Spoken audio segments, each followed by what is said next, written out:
खबर आपको बता दें, जम्मू कश्मीर के राजौरी से एक खबर है जहां एनकाउंटर में 5 जवान शहीद हो गए हैं। एक जवान की हालत गंभीर बताई जा रही है। राजौरी में सुरक्षा बल और आतंकियों के बीच में एनकाउंटर चल रहा है। सुबह राजौरी के कड़ी के घने जंगलों में आतंकियों के छिपे होने की खबर मिली थी, जिसके बाद से सुबह से सेना का ये ऑपरेशन त्रिनेत्र शुरू हो गया था। ये बड़ी खबर आप देख रहे हैं, जम्मू कश्मीर के राजौरी से खबर मिल रही है जहां पर इस पूरे एनकाउंटर में 5 जवान शहीद हो गए हैं। हमारे साथ हमारी सहयोगी कोमल जुड़ गए, उनका रुख कर लेते हैं। कोमल, क्या कुछ डिटेल्स मिल रही हैं? देखिए सपना, ये बहुत बेहद दुखद खबर है कि सुबह 7:30 बजे का ऑपरेशन शुरू होता है। हालांकि जब से बीसी पुंछ में ये ऑपरेशन, ये एनकाउंटर, बड़ी खबर आई थी कि 5 जवान शहीद हुए थे।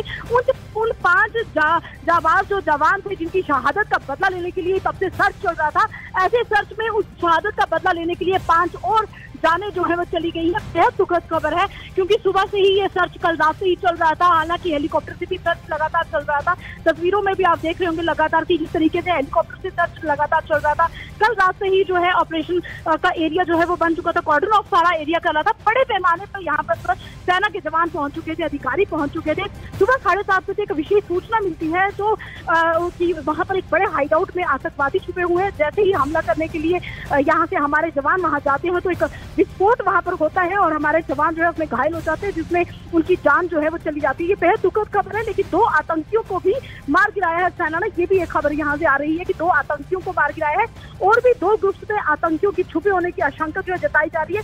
बड़े हाइड आउट है, वो हाइड आउट में भागने में वहां से सफल होने की भागने की कोशिश कर रहे हैं, माफ कीजिए, लेकिन चारों तरफ से एरिया जो है वो कॉर्डन ऑफ कर लिया है और अभी भी उनकी जो तलाशी है वो चल रही है। सर्च ऑपरेशन चल रहा है, चॉपर के जरिए भी जो है चारों तरफ से निगरानी जो है वो रखी जा रही है। सेना के कमांडर और पुलिस के जो डीजी एडीजी मौके स्थल पे पहुंचे हुए हैं। चारों तरफ से जायजा लिया जा रहा है। लेकिन दुखद खबर ये है कि हमारे जो 5 जवान, जिन 5 जवानों की शहादत का बदला लेने के लिए पिछले 15 दिन से सर्च चल रही थी, उन 15 दिनों के बाद इस सर्च में इस बड़े एनकाउंटर में 5 जो हमारे जवान हैं और उन्होंने अपनी शहादत दी है। ये बेहद दुखद खबर है। अगर डांगरी हमले की बात करें तो जनवरी में डांगरी हमला हुआ था, 7 सिविलियन उसमें मारे गए थे।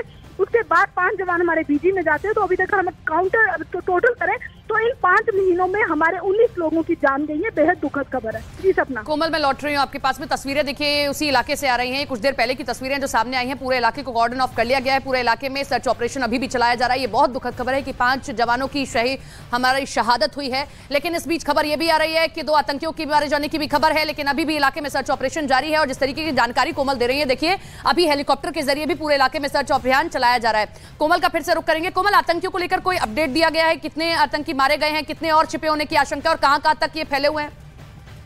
बिल्कुल, देखिए सपना, ये जो एरिया है कोट रंग का, मैंने आपको पहले ही बताया कि बीजी में जब हमला हुआ था वहां से अगर पहाड़ी क्षेत्र का अगर हम जायजा लें तो 14 से 15 किलोमीटर का दिन लग जाते हैं अगर हम पैदल जाते हैं। और आप देखिए कि इन्होंने कितने दिनों में वहां से अपने हथियारों का जखीरा लेके ये उस समय वहां पर इन्होंने हाइड आउट बनाया है। लोकल की सपोर्ट से ही वहां पर पहुंचे हैं।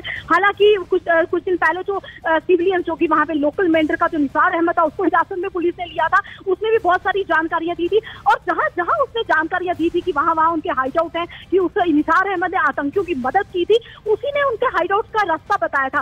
हालांकि वहीं पे पुलिस और सेना ने जाकर सर्च भी किया है। तो यही एक सर्च का एक हिस्सा था जहां पर ये हाइड आउट में वहां पर पुलिस पहुंची थी। पुलिस ने वहां पर एनकाउंटर किया, पुलिस ने गोलियां चलाई, लेकिन उससे पहले उनके पास, क्योंकि हर बार ये खतरा रहता है कि हाइड आउट के पास जाकर पुलिस जब जाती है, उनके सेना के जवान जब जाते हैं हमला करने के लिए, तो ये खतरा भी बना रहता है कि आतंकियों के पास किस तरह का जखीरा होगा हथियारों का। तो ऐसे में उन्होंने जो वहां पर धमाका किया है जिससे हमारे जवान जो है वो घायल हुए, पहले फिर अपने जख्मों का ताब न सहते हुए वो शहीद हुए हैं। हालांकि हम बात कर रहे थे कि 5 जवानों का शहादत का बदला लेने के लिए हम 15 दिनों से सर्च कर रहे हैं और हमारे जवान जब वो बदला लेने के लिए पहुंचते हैं, जब मैसेज आता है कि फलाने हाइड आउट में मिलिटेंट जो है छुपे हुए हैं, एक बड़ी कामयाबी सोच करके जब वहां जाते हैं, हमला करते हैं, तो हमारे ही जवान जो है 5 वो जान गंवा देते हैं। बेहद दुखद खबर है। लेकिन 2 आतंकियों के मारे जाने की खबर तो अभी तक आ गई है। वो कंफर्म है कि 2 आतंकियों को मार दिया है, लेकिन और भी आतंकियों के छुपे होने की खबर है। और बताया ये जा रहा है कि पाकिस्तानी आतंकी हैं जो वहां पर एक बड़े हाइड आउट के साथ बैठे थे। बड़ा हथियारों का जखीरा उनके पास है। हालांकि ड्रोन के जरिए इनके पास हथियार आए थे। कुछ दिन पहले ही निसार अहमद ने पुलिस में बताया था, क्योंकि पुलिस ने जब हिरासत में लिया था निसार अहमद को, तो निसार अहमद ने ये बिल्कुल साफ कहा था कि पहले ड्रोन से पैसा आता है, फिर ड्रोन से हथियार आते हैं, जो कि निसार अहमद के पास आए थे। निसार अहमद ने वो हथियारों का जखीरा अपने घर में रखा था और उन्हीं हथियारों के जखीरे के साथ ये मिलिटेंट जब बाद में LOC क्रॉस करते हैं तो ये उनके पास निसार अहमद ने उनको हथियारों का जखीरा दिया था, जिससे इन्होंने आज एक बड़े हमले को अंजाम दिया। जी सपना।